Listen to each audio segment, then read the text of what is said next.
ಪತಿಯ ವಿರುದ್ಧ ಅನೈತಿಕ ಸಂಬಂಧದ ಆರೋಪವನ್ನ ಮಾಡಲಾಗಿದೆ. ಮನನೊಂದು ಪತ್ನಿ ಆತ್ಮಹತ್ಯೆಗೆ ಶರಣಾಗಿದ್ದಾರೆ. ಬೆಂಗಳೂರಿನ ಹೆಬ್ಬಾಳದ ಕನಕನಗರದಲ್ಲಿ ನಡೆದಿರುವಂತಹ ಘಟನೆ ಇದು. ಪತಿ ವಿರುದ್ಧ ಅನೈತಿಕ ಸಂಬಂಧದ ಒಂದು ಆರೋಪವನ್ನ ಮಾಡಲಾಗಿದೆ. ಆ ಸಂಶಯ ಹೆಂಡತಿಗಿತ್ತು, ತನ್ನ ಗಂಡ ಬೇರೆಯವ್ರ ಜೊತೆ ಅಫೇರ್ ಇಟ್ಕೊಂಡಿದ್ದಾನೆ ಅಂತ ಹೇಳಿ. ಅದರಿಂದ ಮನನೊಂದಿದ್ದಾರೆ, ಆತ್ಮಹತ್ಯೆಗೆ ಶರಣಾಗಿದ್ದಾರೆ. 29 ವರ್ಷದ ಬಹಾರ್ ಅಸ್ಮಾ ನೇಣಿಗೆ ಶರಣಾಗಿರುವಂಥ ಮಹಿಳೆ. 2 ವರ್ಷಗಳ ಹಿಂದೆ ಬಶೀರ್ ಉಲ್ಲಾ ಜೊತೆಯಲ್ಲಿ ಇವರು ಮದುವೆಯಾಗಿತ್ತು.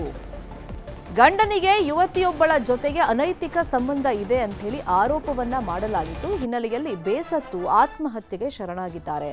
ಆದರೆ ಯುವತಿ ಕುಟುಂಬಸ್ಥರಿಂದ ಅಸ್ಮಾ ಕೊಲೆಯಾಗಿದೆ ಅಂತ ಹೇಳಿ ಆರೋಪ ಮಾಡಲಾಗ್ತಿದೆ. ಕೊಲೆ ಮಾಡಿ ನೇಣಿಗೆ ಹಾಕಲಾಗಿದೆ ಅಂತ ಹೇಳಿ ಪತಿ ವಿರುದ್ಧ ಆರೋಪವನ್ನ ಕುಟುಂಬಸ್ಥರು ಮಾಡಿದ್ದಾರೆ. ಹೆಬ್ಬಾಳ ಪೊಲೀಸ್ ಠಾಣೆಯಲ್ಲಿ ಈ ಬಗ್ಗೆ ಪ್ರಕರಣ ದಾಖಲಾಗಿದೆ. 2 ವರ್ಷದ ಹಿಂದೆ ಅಷ್ಟೇ ಇವರಿಬ್ಬರಿಗೂ ಮದುವೆಯಾಗಿತ್ತು. ಆದರೆ ಗಂಡನಿಗೆ ಬೇರೊಬ್ಬಳ ಜೊತೆಗೆ, ಯುವತಿ ಜೊತೆಗೆ ಅಫೇರ್ ಇದೆ, ಅನೈತಿಕ ಸಂಬಂಧ ಇದೆ ಅಂತ ಹೇಳಿ ಪತ್ನಿ ತುಂಬಾನೇ ಮನನೊಂದಿದ್ದಾರೆ. ಪರಿಣಾಮ ಆತ್ಮಹತ್ಯೆಗೆ ಶರಣಾಗಿದ್ದಾರೆ. ಈಗ ಆತ್ಮಹತ್ಯೆಗೆ ಶರಣಾಗಿದ್ದಾರೆ. ಮೃತಳ ಮನೆಯವರು ಹೇಳ್ತಿರೋದು ಇದು ಕೊಲೆ ಮಾಡಿದ್ದಾರೆ, ಅದಾದ್ಮೇಲೆ ಇವರೇ ಸೂಸೈಡ್ ತರ ಅದನ್ನು ಬಿಂಬಿಸ್ತಿದ್ದಾರೆ ಅಂತ ಆರೋಪಗಳನ್ನು ಮಾಡ್ತಾ ಇದ್ದಾರೆ. ಅವಳಿಗೆ ಮರ್ಡರ್ ಆಗಿದೆ. ಅವರ ಗಂಡ ಸುಮಾರು 1.5 ವರ್ಷದಿಂದ ಟಾರ್ಚರ್ ಮಾಡ್ತಾ ಇದ್ರು. ಈಗ ಅವ್ರು ಏನ್ ಹೇಳ್ತಾ ಇದ್ದಾರೆ ಅಂದ್ರೆ ಸೂಸೈಡ್ ಮಾಡ್ಕೊಂಡಿದ್ರು. ಎಲ್ಲಿಗಂಟ ಆ ಹುಡುಗಿ ಪರಿಚಯ ನಾನು ನಿಮ್ಗೆ ಕೊಡ್ತೀನಿ. ಯಾಕಂದ್ರೆ ಆ ಹುಡುಗಿ ಒಂದು ಧೈರ್ಯವಾದಂತ ಹುಡುಗಿ, ಡಬಲ್ ಗ್ರಾಜುಯೇಟ್. ಯಾವತ್ತು ಏನೇ ವಿಷಯ ಆಗ್ಲಿ, ಯಾವುದೇ ಒಂದು ಅಪಾಯ ಆಗ್ಲಿ, ಯಾವುದೇ ಒಂದು ತೊಂದರೆ ಆಗ್ಲಿ, ಆ ಹುಡುಗಿ ಬಹಳ ಧೈರ್ಯವಂತ ಹುಡುಗಿ. ತನ್ನ ಸಂತಾನಕ್ಕೆ ಇಂಡಿಪೆಂಡೆಂಟ್ ಆಗಿ ಸಂಬಳಕ್ಕೆ ಹೋಗಿ ಗಂಡನ್ನ ಸಾಕ್ತಾ ಇದ್ಲು. ಅವಳು ಮನೆ ನಡೆಸ್ತಾ ಇದ್ದಿದ್ದು. ಈ ಮಾತೇ ಇಲ್ಲ, ಬೇರೆ ಮಾತು ಅವಳು ಸೂಸೈಡ್ ಮಾಡುವಂತಕ್ಕಂಥ ನಾವಂತೂ ನಂಬದೇ ಇಲ್ಲ.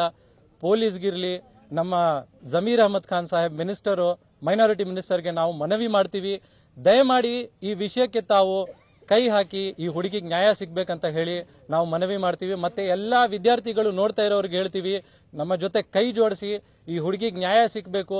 ಯಾಕಂದ್ರೆ ಬೇರೆ ಇನ್ನು ಮುಂದೆ ಯಾವುದೇ ಹೆಣ್ಮಗುಗೆ ಈ ತರ ಈ ಹುಡುಗಿಗೆ ತುಂಬಾ ಟಾರ್ಚರ್ ಕೊಟ್ಟಿದ್ದಾರೆ. ಕೊಟ್ಬಿಟ್ಟು 3 ದಿವಸ ಆಗಿದೆ ಮರ್ಡರ್ ಆಗಿ. ಇವನ್ಗೆ ಫಾನ್ಸಿ ಸಜೆ ಕೊಡ್ಲೇಬೇಕು, ನ್ಯಾಯ ಬೇಕೇ ಬೇಕು. ಈ ಹುಡುಗಿಗೆ ಆಗಿದೆ, ನಾಳೆ ಬೇರೆ ಹುಡುಗಿ ಜೊತೆ ಆಗ್ಬೇಡ್ದು. ಏನ್ಗೆ ಅಂದ್ರೆ ಎಲ್ಲಾ ಮಕ್ಕಳನ್ನೇ ಲೇಡೀಸ್ ಈ ತರ ಈ ಹುಡುಗಿ ಜೊತೆ ಆಗಿರೋದು ಬೇರೆ ಹುಡುಗಿ ಜೊತೆ ಆಗ್ಬೇಡ್ದು. ನಮ್ಗೆ ನ್ಯಾಯ ಬೇಕು, ಅವ್ರಿಗೆ ಶಿಕ್ಷೆ ಕೊಡ್ಲೇಬೇಕು. ನ್ಯಾಯ ಸಿಗ್ಲಿಕ್ಕಿಲ್ಲ. ನಾನು ಓಡಾಡ್ತೀನಿ, ಬಟ್ ನ್ಯಾಯ ಬೇಕೇ ಬೇಕು ಸರ್. ನಾನು ನಮೀರ್ ಹತ್ರ ಹೋಗ್ತೀನಿ, ಮಾತಾಡ್ತೀನಿ. ಅವ್ರು ನ್ಯಾಯ ಬೇಕು. ಅವ್ರಿಗೆ ಅವ್ರು ತುಂಬಾ ಇಷ್ಟ. ಅವ್ರಿಗೆ ನಮೀರ್ ಅಹಮದ್ ಖಾನ್ ತುಂಬಾ ಇಷ್ಟಪಡ್ತಾರೆ. ಅವ್ರಿಗೆ ಅವ್ರು ಅವಾರ್ಡ್ ತಗೊಂಡಿದ್ದಾರೆ, ಅದು ಫೋಟೋನು ನನ್ನ ಹತ್ರ ಇದೆ. ನಾನು ಬೇಕಾದ್ರೆ ತರಿಸಿ ನಿಮ್ಗೆ ಕೊಡ್ತೀನಿ. ಬಟ್ ನಮ್ಗೆ ಮಕ್ಕಳಿಗೆ ನ್ಯಾಯ ಬೇಕು, ಚಿಕ್ಕ ಮಕ್ಕಳಿಗೆ ನ್ಯಾಯ ಬೇಕು, ಹೆಣ್ಮಕ್ಳಿಗೆ ಎಲ್ಲ ನ್ಯಾಯ ಬೇಕು. ಬೇರೆ ಆಗಬಾರ್ದು, ಶಿಕ್ಷೆ ಆಗಬಾರ್ದು, ಬೇರೆ ಹುಡುಗಿಗೆ ಆಗಬಾರ್ದು. ಇದೇ ವಿಚಾರವಾಗಿ ಇನ್ನಷ್ಟು ಡೀಟೇಲ್ ಆಗಿ ಇನ್ಫಾರ್ಮೇಶನ್ ಕೊಡ್ತಾ ಹೋಗೋದಕ್ಕೆ ನೇರ ಸಂಪರ್ಕದಲ್ಲಿ ಕನೆಕ್ಟ್ ಆಗಿದ್ದಾರೆ ನಮ್ಮ ರಿಪೋರ್ಟರ್ ಗಂಗಾಧರ್ ವಾಗಟ. ಮದುವೆಯಾಗಿ 2 ವರ್ಷ ಅಷ್ಟೇ ಆಗಿತ್ತು. ಇದೇನು ಲವ್ ಮ್ಯಾರೇಜ್, ಅರೇಂಜ್ ಮ್ಯಾರೇಜ್ ಆಗಿದ್ದಿದ್ದ? ಈಗ ಅಸ್ಮಾಗೆ ಯಾವ ತರ ಟಾರ್ಚರ್ ಅನ್ನ ಆತ ಕೊಡ್ತಾ ಇದ್ನಂತೆ, ಈ ತರ ಅಫೇರ್ ಇದೆ ಅಂತ ಬಂದಾಗ ಪೋಷಕರ ಗಮನಕ್ಕೆ ತಂದಿರ್ಲಿಲ್ವಂತ ಅಸ್ಮಾ? ಏನೇನಾಯ್ತು ಈ ಸ್ಟೋರಿಲಿ? ಶಮಿತಾ ಶೆಟ್ಟಿ, ಹೆಬ್ಬಾಳ ಪೊಲೀಸ್ ಠಾಣಾ ವ್ಯಾಪ್ತಿಯ ಕನಕನಗರದಲ್ಲಿ ಈ ಒಂದು ಘಟನೆ ನಡೆದಿರುವಂತದ್ದು. ಅಂದ್ರೆ ಕಳೆದ 2 ವರ್ಷಗಳ ಹಿಂದೆ ಬಶೀರ್ ಉಲ್ಲಾ ಆಗಿರಬಹುದು ಮತ್ತೆ ಬಹಾರ್ ಅಸ್ಮಾ ಇಬ್ರು ಸೇರಿ ಮದುವೆ ಆಗಿರುವಂತದ್ದು. ಅಂದ್ರೆ ಅರೇಂಜ್ ಮ್ಯಾರೇಜ್, 2 ಕುಟುಂಬದವರು ಸೇರಿ ಮಾಡಿರುವಂತಹ ಮದುವೆ. ಆದ್ರೆ ಇವರಿಬ್ಬರ ಮಧ್ಯೆ ಕೂಡ ಸಾಕಷ್ಟು ಕೌಟುಂಬಿಕ ಸಮಸ್ಯೆಗಳಿತ್ತು. ಇಬ್ಬರು ಕೂಡ ಆಗಾಗ ಜಗಳವನ್ನ ಮಾಡ್ಕೊಳ್ತಾ ಇದ್ರು. ಆದ್ರೆ ಫ್ಯಾಮಿಲಿಯವರು ಆಗಾಗ ರಾಜಿ ಸಂಧಾನವನ್ನ ಮಾಡಿ ಒಳ್ಳೆ ಒಂದು ಕುಟುಂಬ ಸಂಸಾರವನ್ನು ನಡೆಸ್ಕೊಳ್ಳೋಕೆ ಎಲ್ಲ ಕೂಡ ಒಂದು ಸೂಚನೆಯನ್ನ ಕೂಡ ಕೊಟ್ಟಿದ್ರು. ಅದೇ ರೀತಿಯಾಗಿ ಇವ್ರು ನಡೆಸ್ಕೊಂಡು ಹೋಗ್ತಾ ಇದ್ರು ಅಂತೇಳಿ. ಆದ್ರೆ ಈಗ ಆಕೆ ಬಹಾರ್ ಅಸ್ಮಾ ಮನೆಯಲ್ಲೇ ನೇಣಿಗೆ ಶರಣಾಗಿರುವಂತದ್ದು. ಅನುಮಾನಾಸ್ಪದ ರೀತಿಯಲ್ಲಿ ಕೂಡ ಆಕೆ ಶವ ಪತ್ತೆ ಆಗಿರುವಂತದ್ದು ನೇಣು ಬಿಗಿದ ಸ್ಥಿತಿಯಲ್ಲಿ. ಆದ್ರೆ ಈ ಬಗ್ಗೆ ಕುಟುಂಬಸ್ಥರು ಹೇಳ್ತಾ ಇರುವಂತದ್ದು, ಕೊಲೆಯನ್ನ ಮಾಡಿ ಒಂದು ನೇಣಿಗೆ ನೇಣು ಹಾಕಲಾಗಿದೆ, ಅದನ್ನ ಗಂಡನೆ ಮಾಡಿರುವಂತದ್ದು ಅಂತ ಹೇಳಿ. ಇದಲ್ಲದೆ ಆ ಗಂಡ ಬಶೀರ್ ಉಲ್ಲಾನಿಗೆ ಅಕ್ರಮ ಸಂಬಂಧ ಇದೆ, ಯುವತಿಯೊಬ್ಬಳ ಜೊತೆ ಅಕ್ರಮ ಸಂಬಂಧ ಇರೋದ್ರಿಂದ ಮಗಳು ಬೇಸತ್ತು ಇದರಿಂದ ಮನನೊಂದು ಆತ್ಮಹತ್ಯೆಗೆ ಶರಣಾಗಿದ್ದಾರೆ ಅನ್ನೋ ಬಗ್ಗೆ ಅವರ ಕುಟುಂಬಸ್ಥರು ಹೇಳ್ತಾ ಇರುವಂತದ್ದು. ಸಾಕಷ್ಟು ಬಾರಿ ಈ ಬಗ್ಗೆ ಕಂಪ್ಲೇಂಟ್ಸ್ ಆಗಿತ್ತು. ಮಗಳು ಕೂಡ ತಂದೆಗೆ ಆಗಿರ್ಬೋದು ಅವರ ಕುಟುಂಬಸ್ಥರಿಗೆ ಮಾಹಿತಿಯನ್ನು ತೆಗೆದುಕೊಂಡಿದ್ರು. ಈ ತರ ಅವರು ಯುವತಿ ಜೊತೆ ಅಕ್ರಮ ಸಂಬಂಧ ಇದೆ ಅಂತ ಹೇಳಿ ಹೇಳ್ಕೊಳ್ತಾ ಇದ್ರು. ಆದ್ರೆ ಆ ಬಗ್ಗೆಯೂ ಕೂಡ ಅವರಿಗೆ ಒಂದು ಬುದ್ಧಿಮಾತನ್ನ ಹೇಳಲಾಗಿತ್ತು ಅಂತ ಹೇಳಿ ಅವ್ರು ಹೇಳ್ತಾ ಇರುವಂತದ್ದು. ಸದ್ಯ ಈಗ ಹೆಬ್ಬಾಳ ಪೊಲೀಸ್ ಠಾಣೆಯಲ್ಲಿ ಪ್ರಕರಣ ದಾಖಲಾಗಿದೆ. ಇವತ್ತು ಆ ಮರಣೋತ್ತರ ಪರೀಕ್ಷೆ ಕೂಡ ನಡೆಯುವಂತದ್ದು. ಸದ್ಯ ತನಿಖೆ ಬಳಿಕ ಏನು ಸತ್ಯಾಸತ್ಯತೆ ಏನಿದೆ, ಆತ್ಮಹತ್ಯೆಗೆ ನಿಖರ ಕಾರಣ ಏನಾದ್ರು ಗೊತ್ತಾಗಬೇಕಾದಂತೂ. ಸದ್ಯ ಡೆತ್ ನೋಟ್ ಆಗಿರ್ಬೋದು ಅಥವಾ ಏನು ಕೂಡ ಅದ್ರ ಬಗ್ಗೆ ಸಿಕ್ಕಿಲ್ಲ. ಈಗ ಮೊಬೈಲ್ ಅನ್ನ ಪರಿಶೀಲನೆ ಮಾಡುವಂತ ನಿಟ್ಟಿನಲ್ಲಿ ಪೊಲೀಸರು ನಿರತರಾಗಿದ್ದಾರೆ. ಈಗ ಆತನನ್ನ ವಶಕ್ಕೆ ಪಡೆದು ವಶಕ್ಕೆ ವಿಚಾರಣೆ ಮಾಡಿದಂತ ಬಳಿಕ ಸತ್ಯತೆ ಏನು ಅನ್ನೋದು ಗೊತ್ತಾಗಲಿದೆ. ಶಮಿತಾ ಶೆಟ್ಟಿ, ಈಗ ಗಂಡ ಮತ್ತೆ ಗಂಡನ ಮನೆಯವರು ಏನು ನಾಪತ್ತೆ ಆಗಿದಾರ? ಯಾರ ಜೊತೆ ಅಂದ್ರೆ ಗಂಡ ಹೆಂಡತಿ ಮಾತ್ರ ಇದ್ದಿದ್ದ ಅಥವಾ ಫ್ಯಾಮಿಲಿ ಮೆಂಬರ್ಸ್ ಎಲ್ಲರೂ ಇದ್ರ? ಮತ್ತೆ ಅಸ್ಮಾ ಏನೋ ಕೆಲಸ ಮಾಡಿ ಗಂಡನನ್ನ ಸಾಕ್ತಾ ಇದ್ರು ಅಂತೆಲ್ಲ ಆರೋಪಗಳನ್ನು ಮಾಡ್ತಾ ಇದ್ರಲ್ಲ, ಗಂಡ ಕೆಲಸ ಮಾಡ್ತಿರ್ಲಿಲ್ವಂತ?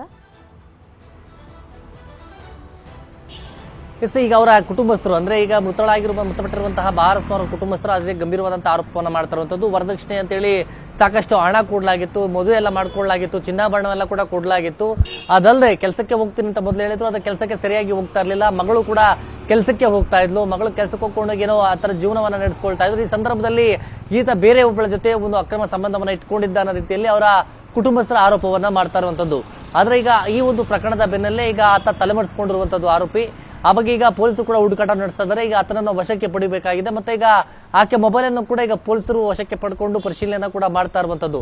ಮತ್ತೆ ಕುಟುಂಬಸ್ಥರು ನೇರವಾಗಿ ಇವ್ರ ಮೇಲೆ ಅಂದ್ರೆ ಏನು ಪತಿ ಆರೋಪಿ ಏನಿದ್ದಾರೆ ಆ ಬಶೀರುಲ್ಲಾ ಅಂತೇಳಿ ಆತನ ಮೇಲೆ ಅಲಿಗೇಷನ್ ಮಾಡ್ತಾ ಇದ್ದಾರೆ. ಮತ್ತೆ ಅವ್ರ ಕುಟುಂಬಸ್ಥರು ಕೂಡ ಇನ್ನೂ ಪೊಲೀಸರಿಗೆ ಸಿಕ್ಕಿಲ್ಲ.